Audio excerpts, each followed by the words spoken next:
Baik, Assalamualaikum. Saya Nurul Ayumaira binti Muhammad Zahar selaku Ketua Kumpulan ahli grup ni. Okey, yang poin pertama ialah saya ingin mengulas tentang didikan moral dan agama kepada pelajar.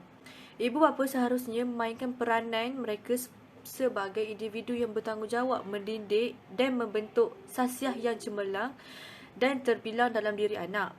Ibu bapa juga perlu menitik beratkan hal ehwal anak agar mereka tidak terjebak dengan perkara yang negatif yang mengundang impak kepada masa depan mereka. Oleh itu, terdapat beberapa peranan yang seharusnya dilaksanakan oleh ibu bapa dalam membentuk sasiah yang cemerlang dalam diri anak mereka.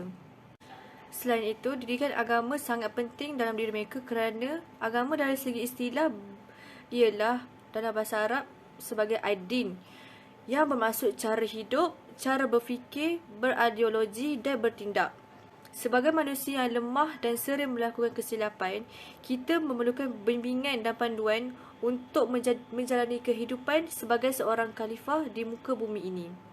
Tegasnya, didikan agama adalah mustahak dalam membina asas kepada kepribadian mulia seseorang individu. Bismillahirrahmanirrahim. Assalamualaikum warahmatullahi ta'ala wabarakatuh dan salam sejahtera. Saya Nur Izzati binti Ismail. Hari ini saya akan mengulas serba sedikit tentang strategi utama dalam melahirkan pelajar Uniza yang mempunyai jati diri yang unggul. Poin saya pada kali ini ialah peranan guru dalam memastikan pematuhan disiplin dan peraturan seorang pelajar. Seperti yang kita tahu, guru memainkan peranan yang sangat penting dalam membimbing para pelajar di bawah jagaannya.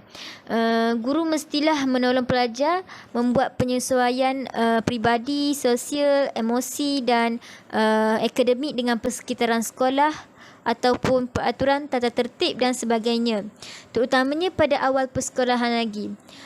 Selain itu, peranan guru juga di sini kita dapat lihat ialah memberi kesedaran kepada pelajar di peringkat awal lagi sehingga mereka mencapai satu tahap yang dapat menanamkan sikap suka terhadap pelajaran. Okey. Di samping itu juga, guru juga berperanan untuk mengenal pasti kesulitan atau keadaan yang tidak memuaskan dan boleh mengganggu pencapaian akademik pelajar serta mengembangkan aspek peribadi dan sosial pelajar tersebut serta dengan memberi bimbingan dan kaunseling. Oleh itu, peranan guru sangatlah penting dalam memastikan pematuhan disiplin dan peraturan bagi membentuk pelajar Uniza yang mempunyai jati diri yang unggul.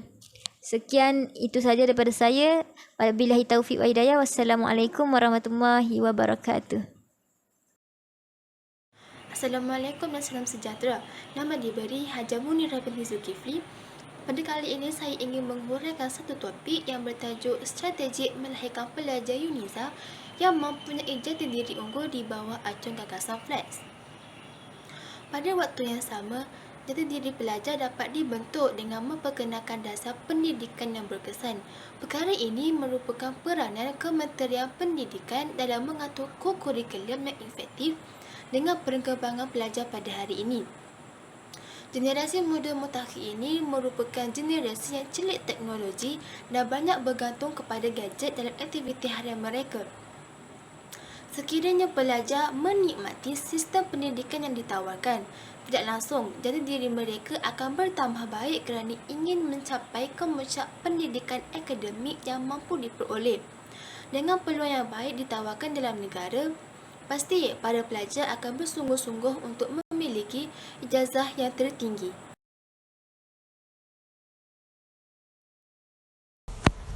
Saya Syazah Najwa binti Muhammad Fazli, nombor kad matrik 071058. Membudayakan nilai-nilai murni dalam kalangan pelajar Uniza. Pihak Uniza boleh membudayakan nilai murni dengan memupuk semangat bekerjasama antara pelajar. Sebagai contoh, boleh melakukan pelbagai aktiviti yang menarik dan yang memberi manfaat, seperti melibatkan diri secara aktif dalam aktiviti gotong royong ataupun yang lain-lain. Hal ini dapat menzahirkan pelajar Yuniza yang mempunyai jati diri yang unggul. Assalamualaikum, saya Nur Suryani, nombor matriks 071077. Hari ini, saya akan menjelaskan tentang strategi utama dalam melahirkan pelajar Yuniza yang mempunyai jati diri unggul. Terdapat beberapa strategi, antaranya ialah sentiasa memberikan tumpuan dan perhatian ketika guru sedang mengajar. Hal ini kerana tumpuan dan perhatian yang diberikan kepada semua pelajar akan menjadi salah satu medium pembentukan pelajarnya cemerlang dan meningkatkan pemahaman terhadap subjek yang dipelajarinya. Sebagai contoh, seseorang pelajar haruslah memberikan sepenuh tumpuan dan perhatian ketika proses pembelajaran dan pembelajaran. Seseorang pelajar juga haruslah menghargai setiap detik waktu proses pembelajaran kerana masa itu ibarat pedang. Jika kita tidak memotongnya, maka ia akan memotong kita. Selain itu, pelajar juga haruslah menyiapkan tugasan yang diberikan oleh guru pada waktu yang ditetapkan. Hal ini kerana masa itu amat penting. Seperti yang kita ketahui bahawa Nabi Muhammad SAW amat mementingkan masa. Di dalam Al-Quran ada menyebut wala'us demi masa. Maka jelaslah bahawa orang yang tidak menepati masa adalah orang yang rugi.